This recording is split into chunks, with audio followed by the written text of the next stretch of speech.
La zone 2 fait beaucoup parler, mais c'est l'une des méthodes d'entraînement les plus mal comprises. Dans cette vidéo, je vais t'expliquer à quoi elle sert, les erreurs à éviter et comment bien l'utiliser dans ton entraînement.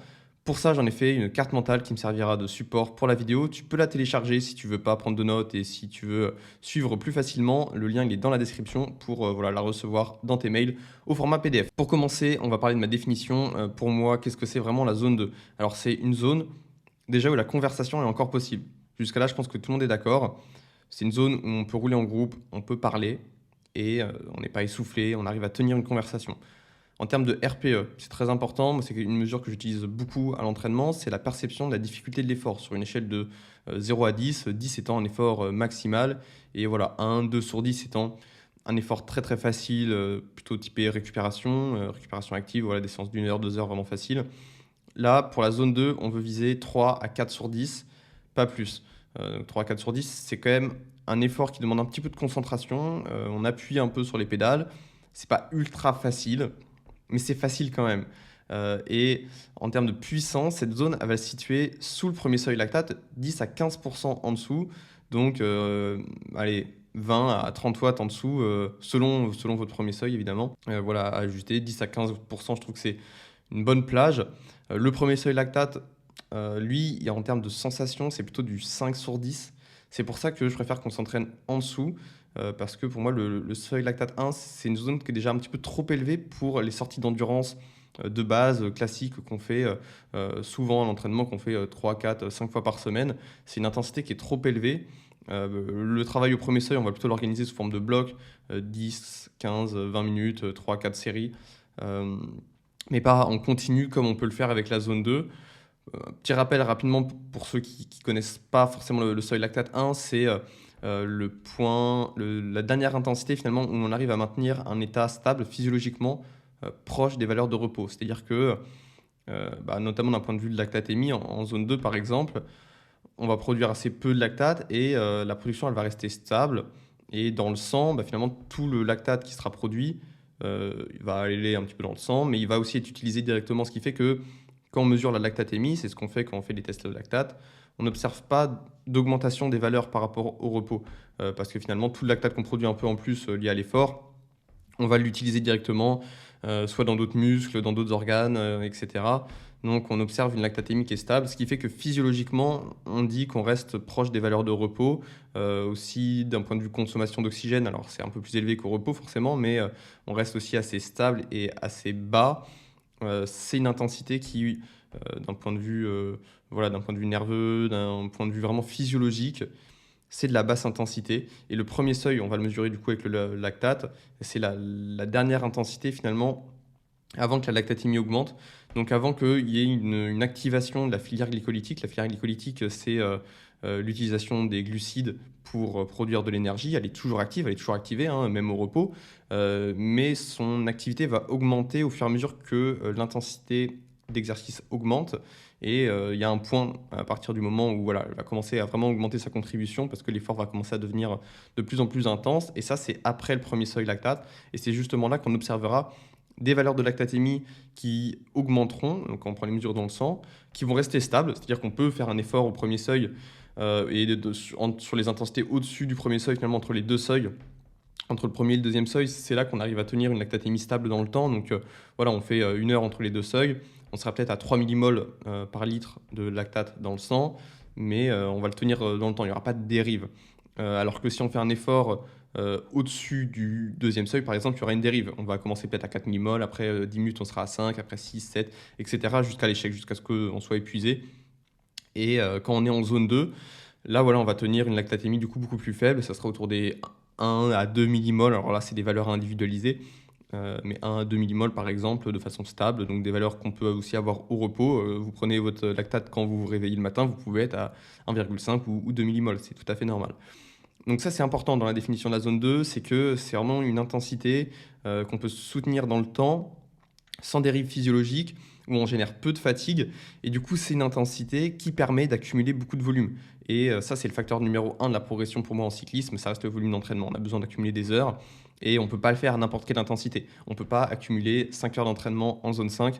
comme ça directement en sortant de la maison. C'est pas possible. Et ça, on va le faire en zone 2. Et la zone 2, justement, c'est une zone qui est optimale pour ça, parce que l'intensité est ni trop élevée, ni trop faible. Et on va pouvoir accumuler du volume de travail, mais aussi du volume quand même à une certaine intensité. Donc accumuler dépenser des kilojoules, dépenser de l'énergie. Et ça, c'est un facteur clé de la progression. On en reviendra un petit peu plus tard, où je vais parler un petit peu plus de physiologie. Mais un des facteurs clés de la physiologie pour progresser, c'est de la dépense énergétique, c'est de l'épuisement des réserves de glycogène par exemple, etc. Ça sera des signaux d'adaptation qui déclencheront toute une cascade et derrière qui feront qu'on progresse. Donc cette zone-là, simplement, voilà, je la décrirai avec les sensations super importantes, 3-4/10, la conversation encore possible, et puis d'un point de vue puissance, voilà, c'est une zone, c'est 10-15% sous le premier seuil lactate. Si vous faites un test lactate, c'est parfait parce que là, vous pouvez vraiment individualiser votre zone. Je me rends compte que oui, j'ai pas noté aussi par rapport à la puissance critique ou la FTP, c'est peut-être des choses que vous utilisez plus couramment. Là, ça sera, je vais le noter directement, allez, je dirais entre 65 et 75%. C'est une fourchette qui est large. On est obligé de prendre de la marge. Je dirais même 75-70% de la FTP ou puissance critique. Parce que voilà, au-dessus, on risque quand même de trop s'approcher du premier seuil. Et en dessous de 65%, on est sur une intensité qui est peut-être un peu trop faible. Et finalement, la plage 65-70%, elle est bien. Mais voilà, encore une fois, individualisez avec un test lactate si vous pouvez.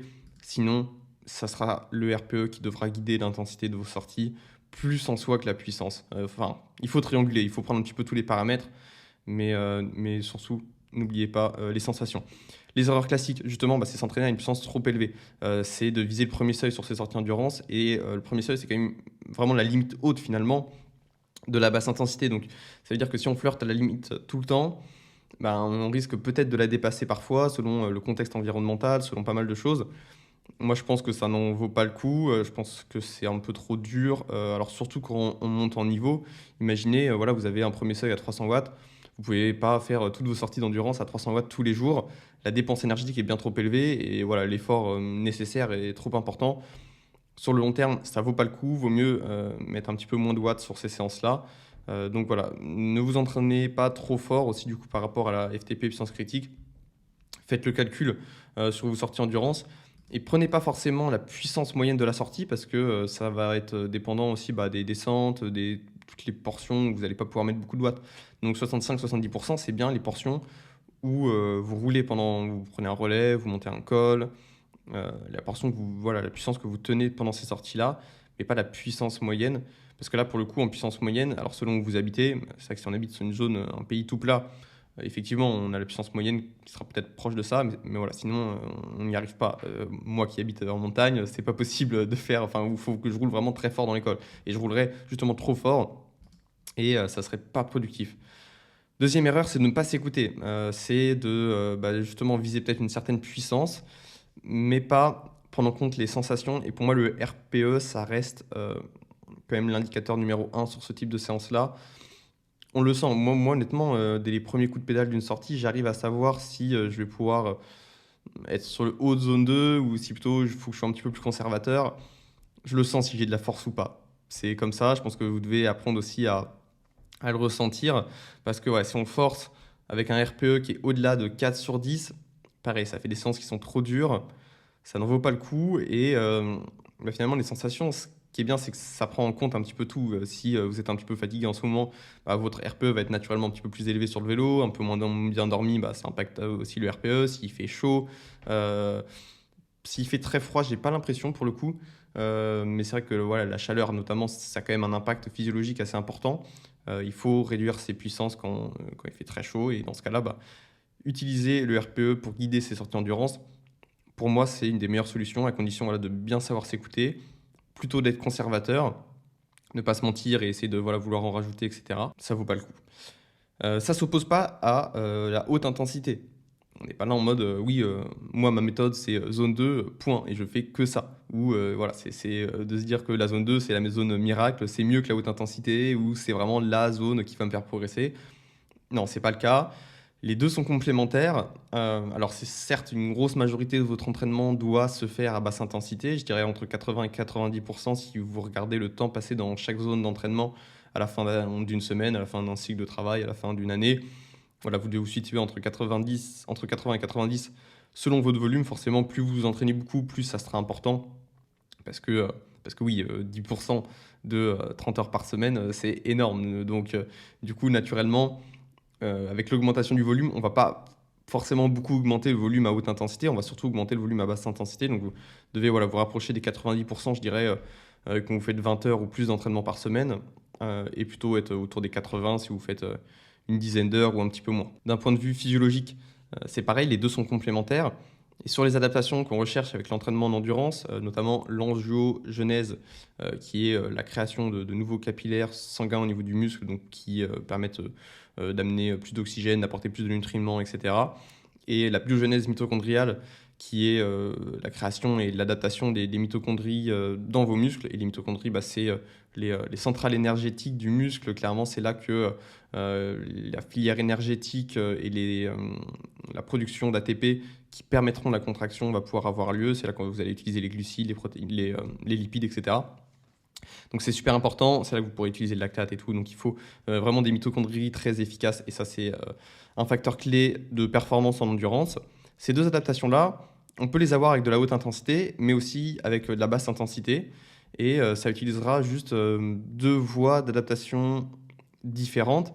Mais finalement, oui, la finalité, c'est un petit peu la même. On est toujours, finalement, si vous regardez chaque exercice, en réalité, en entraînement, chaque exercice, la finalité, c'est un peu l'angiogenèse, biogenèse mitochondriale, parce que c'est ça qui définit un petit peu tout.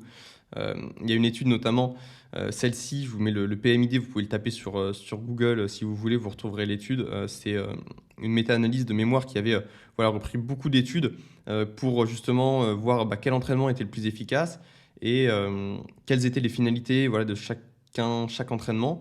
Et on se rend compte que oui, toutes les finalités sont un petit peu les mêmes, toujours sur les mitochondries, sur les capillaires, et que plus l'entraînement était intense, plus derrière il y avait d'adaptation, parce que plus il y a de stress physiologique par cet entraînement-là, parce qu'il est très intense, et du coup notamment la répétition de sprint, qui a une intensité qui est très élevée, c'est ce qui apportait dans cette étude-là, en tout cas, le plus d'adaptation. Et en plus de ça, sur des séances qui sont beaucoup plus courtes. Donc théoriquement, oui, c'est ce qu'il y a de plus efficace. En soi, on pourrait se dire, on fait un plan d'entraînement, on met que de la haute intensité tout le temps, que de la répétition de sprint. Et vu que c'est ce qu'il y a de plus stressant finalement pour l'organisme, c'est ce qui va me faire plus progresser. En réalité, on se rend très vite compte que ce type de plan ne fonctionne pas. Pourquoi? Parce que l'entraînement à haute intensité, je vous l'ai mis ici, ça va stresser donc toutes les structures physio liées à l'endurance, les fibres de type 1, les fibres de type 2, la déplétion énergétique qui sera un signal fort de déclenchement d'adaptation, notamment de biogénèse mitochondriale, le métabolisme oxydatif qui sera très sollicité avec la haute intensité. Mais ça stresse aussi beaucoup d'autres systèmes. Le neuro-immune système, les hormones du stress, les dommages musculaires, le stress thermique avec la chaleur, l'acidité qui va augmenter avec la très haute intensité, donc d'un point de vue très local, très musculaire. L'accumulation de radicaux libres qui sont produits avec justement la haute intensité et l'utilisation du système énergétique à un très très haut niveau. L'hypoxie, pareil, très local au niveau musculaire où on va couper le muscle, l'approvisionnement en oxygène du muscle. Tout ça, ça génère énormément de fatigue et donc c'est pas soutenable. On peut pas faire que ça au risque d'aller dans le mur, clairement, d'être trop fatigué et de ne pas progresser. Ça fonctionne pas. Ça peut fonctionner sur un très court terme, hein, les blocs de haute intensité, faire 4-5 séances par semaine, enfin pendant une semaine et après que de la récupération, par exemple, ça fonctionne. C'est des choses aussi qu'on fait sur des courses par étapes, par exemple, à haut niveau. Ça peut fonctionner pour progresser. Mais en tout cas, sur le long terme, c'est pas soutenable. La basse intensité, c'est un stress qui est beaucoup plus doux et qui est beaucoup plus soutenable. Ça va aussi stresser les fibres de type 1, les fibres le métabolisme oxydatif, l'oxydation des lipides, des glucides, la déplétion énergétique. Alors, pas les fibres de type 2, pour le coup, et vraiment le métabolisme très glycolytique, pas tellement. C'est pour ça que finalement, la haute intensité, elle est quand même indispensable pour les adaptations à haute intensité. Donc, on doit quand même en faire, sinon, effectivement, à voir ça, on se dit, oui, en fait, certes, la haute intensité, c'est ce qui va me générer le plus d'adaptation. Je fais que de la haute intensité. Après, on se rend compte que, ah oui, non, il y a trop de stress, c'est pas soutenable. Bon, en fait, j'ai à peu près les mêmes adaptations avec la basse intensité, autant faire que de la basse intensité, parce que là, je peux accumuler beaucoup de temps, beaucoup de volume, je vais pouvoir faire ça pendant des années et continuer à progresser. Sauf qu'en réalité, si on veut faire des compétitions, on a quand même besoin de la haute intensité pour les adaptations, notamment sur le système glycolytique et sur les fibres de type 2. Donc, les deux sont complémentaires. Moi, je trouve que la basse intensité, voilà, elle permet d'assimiler finalement la haute intensité, hein. C'est vrai, c'est des choses qu'on entend de façon un petit peu empirique, mais c'est vrai. On a besoin finalement peut-être combler le temps, je dirais, entre les séances haute intensité par de la basse intensité, parce que c'est ce qui va nous permettre de récupérer, d'accumuler du volume. Et vu que le volume, c'est un des facteurs clés de la progression, ça nous fera progresser sur le long terme. Donc c'est un tout, c'est un équilibre. C'est pour ça aussi les études qui montrent, qui cherchent à évaluer différentes méthodes de planification, laquelle est la plus efficace. C'est compliqué de sortir vraiment une méthode avec tel type d'exercice ou tel, voilà, vraiment cibler quelque chose de très précis. Mais par contre, là où ils sont certains, c'est qu'un entraînement avec de la haute et de la basse intensité sur un ratio d'environ 80-20, bah, c'est ce qui fonctionne quand même globalement le mieux. Si on fait que de la haute intensité, ça marche pas. Si on fait que de la basse intensité, ça fonctionne aussi moins bien parce que la haute intensité va vraiment venir compléter quand même les adaptations, notamment parce que ça utilise des voies différentes. Alors certes, la finalité est un petit peu la même, mais on va quand même arriver à ces finalités par des voies différentes. Et quand on utilise toujours la même voie d'adaptation, on la sature aussi, ce qui fait qu'on a moins d'adaptation à terme parce que le corps s'habitue à ce stress très spécifique. S'il est habitué à faire que de la basse intensité, il va s'habituer à ce que c'est la basse intensité. Et finalement, au fur et à mesure du temps, ça sera de moins en moins stressant pour l'organisme.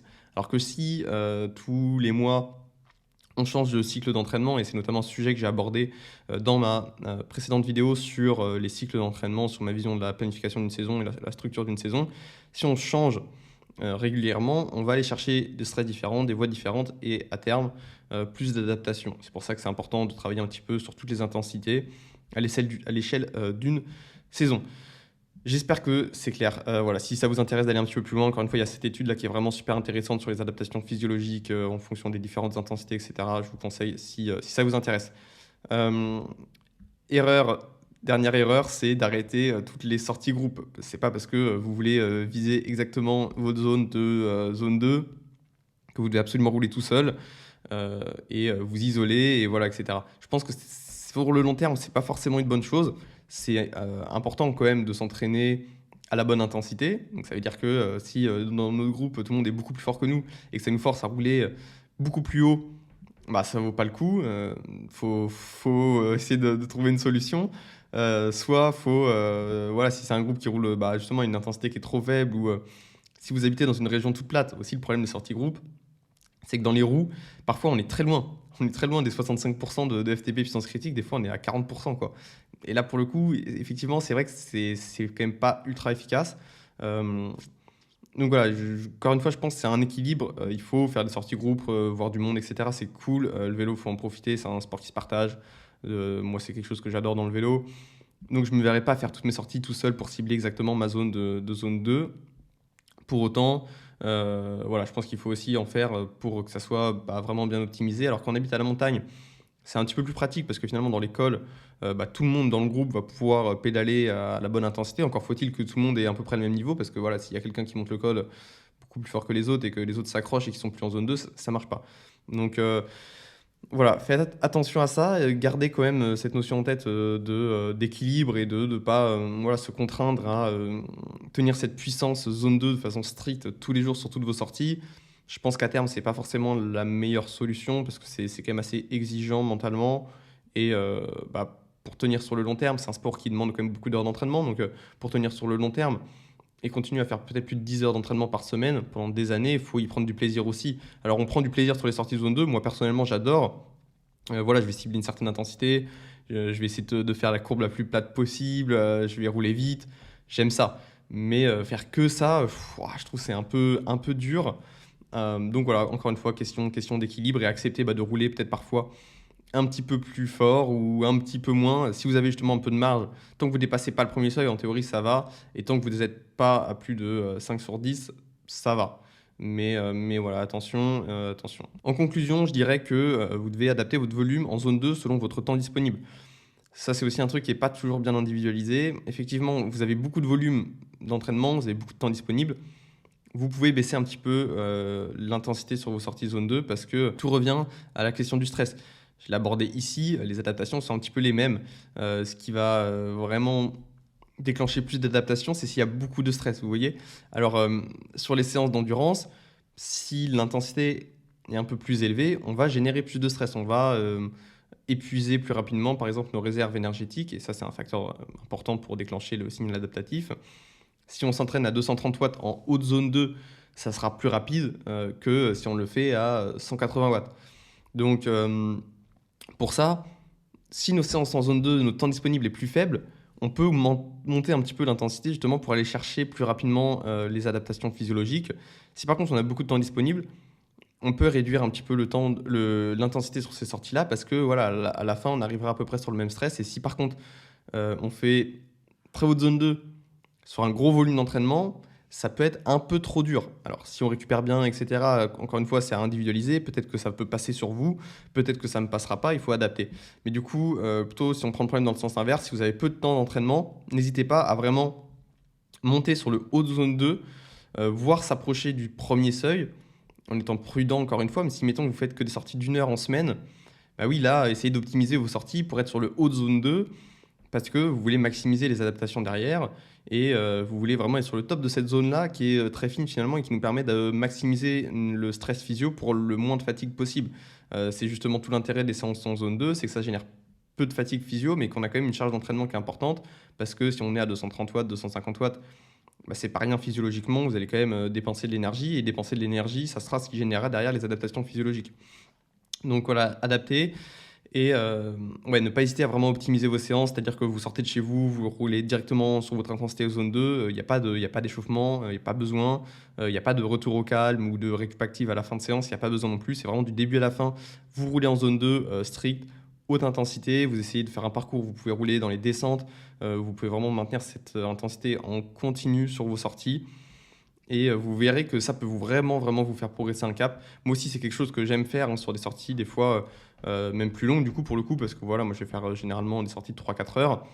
En tenant cette intensité zone 2 pendant 3-4 heures, moi, je trouve vraiment que ça donne de la force, parce que vraiment, on s'habitue à enrouler le braquet en descente. Donc, des fois, on va rouler vite en zone 2, on va rouler à 50 à l'heure facilement en zone 2. Bah, ça, c'est, je sais pas, moi, je trouve que ça me donne la puissance, quoi. Je me sens vraiment bien en faisant ces sorties-là.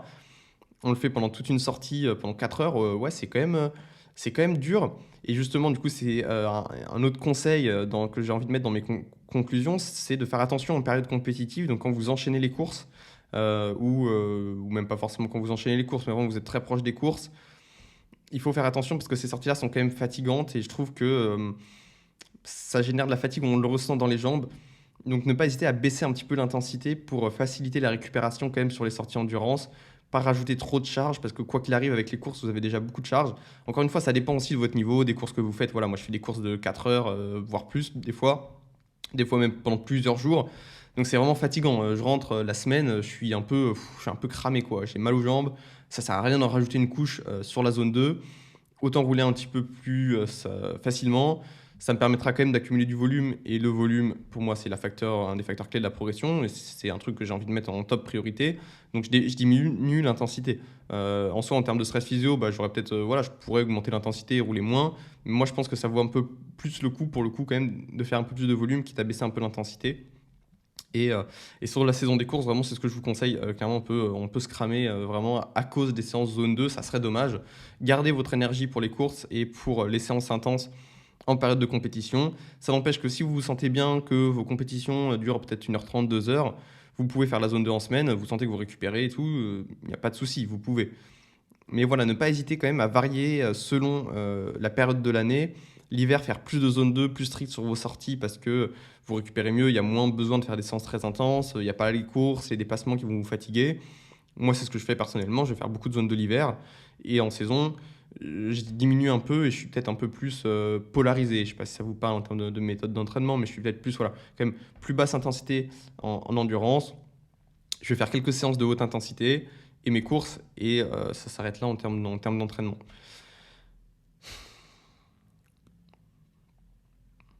Je l'ai dit, voilà, en termes de séance type, du coup, bah, c'est d'essayer de tenir cette intensité-là pendant, moi, je fais 3-4 heures. Ou alors, en montagne, je fais chaque col en zone 2, haute zone 2. Donc voilà, plutôt ciblé sur le 10% sous le seuil 1 et voilà, 70, 72, 73% de puissance critique en col et puis les descentes récup. Après, je trouve que c'est important quand même de parfois faire vraiment en continu. C'est quand même pas le même stress physiologique qu'on le ressent. Vraiment, je vous conseille d'alterner Et parfois, quand vous voulez vraiment bosser votre zone 2, le faire en continu pendant 3 heures, ouais, c'est un autre type de séance que de le faire avec des intervalles de 40 minutes dans un col et 10 minutes de descente récup active.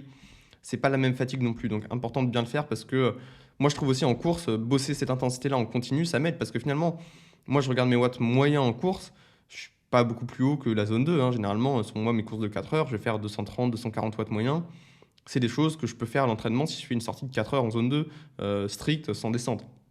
Et du coup, bah ouais, moi je trouve que ça me donne cette capacité-là à endurer l'effort dans le temps, à maintenir une certaine intensité sans trop fatiguer. Donc c'est important de bien le travailler. Pour le coup, bah, moi dans mon cas, l'hiver, je trouve que c'est la meilleure période pour le faire. Et si vous avez peu de temps disponible, voilà, adaptez votre parcours, optimisez vos sorties pour maximiser votre temps en zone 2. Cette carte mentale, vous pouvez la télécharger, le lien est en description. Et en description, vous retrouverez aussi le lien vers Coach By. C'est une plateforme qui vous permet d'être entraîné avec ma méthodologie d'entraînement. Si ma méthodologie vous parle, eh bien, vous pouvez y avoir accès grâce à Coach By. Je vais vous montrer rapidement ce que c'est. Voilà, vous atterrirez sur cette page. Et Coach By, en fait, l'idée, c'est d'avoir un entraînement adapté à vous. En fait, vous mettez votre course. Derrière, grâce à l'intelligence artificielle, on va pouvoir faire une planification avec ma méthodologie, mes séances d'entraînement seulement. Hein, c'est pas l'IA, elle va pas aller chercher sur le web des séances d'entraînement à droite à gauche ou plusieurs méthodologies. Non, elle va se baser sur mes convictions, sur ma vision des choses en tant qu'entraîneur. Et derrière, elle pourra vous faire votre planification, vous expliquer chaque séance, quel intérêt, etc. Elle analyse aussi si vous avez votre Whoop, notamment, qui va vous mesurer votre sommeil, ou voilà, peu importe l'application que vous utilisez, si vous avez Oura Ring, etc., ou Apple Watch. Ça pourrait être connecté pour avoir vos valeurs de sommeil, de variabilité de fréquence cardiaque, vos valeurs de forme, grâce à vos sorties, vos puissances, etc. Tout sera analysé et on pourra vous faire notamment le matin un petit débrief, etc., adapter le plan s'il y a besoin. Vous pouvez mettre un message. En fait, l'idée, c'est que ça forme aussi sur un chatbot. Pour moi, je pense que c'est l'avenir de toutes les applications. Aujourd'hui, on le voit. En fait, faut plus aller chercher dans 4 menus, hop, faut cliquer là, puis recliquer là. C'est super complexe, c'est pas intuitif. Non, maintenant, en fait, ce qu'on fait dans les applications modernes, eh bien, c'est tout en langage naturel. C'est-à-dire qu'on écrit un texte, on parle à une IA. L'IA va réussir à comprendre ce qu'on veut et elle va directement faire, et là notamment sur une application d'entraînement, eh bien, voilà, on va pouvoir expliquer à l'IA potentiellement des changements, demander à ce que voilà, on a moins de temps disponible aujourd'hui exceptionnellement, l'IA va pouvoir adapter le plan. Il neige, on va pouvoir mettre les séances sur Home Trainer et les adapter pour qu'elles soient faisables sur Home Trainer, etc.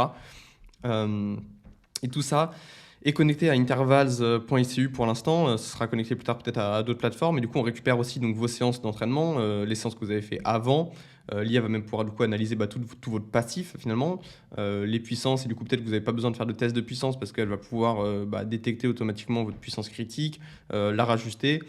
Elle va pouvoir vous permettre d'analyser les séances d'entraînement que vous avez faites, comparer par rapport à ce qui était prévu et ce que du coup vous avez vraiment réalisé. Vous pouvez lui parler n'importe quand. Moi, en tant qu'entraîneur, je suis pas disponible tout le temps.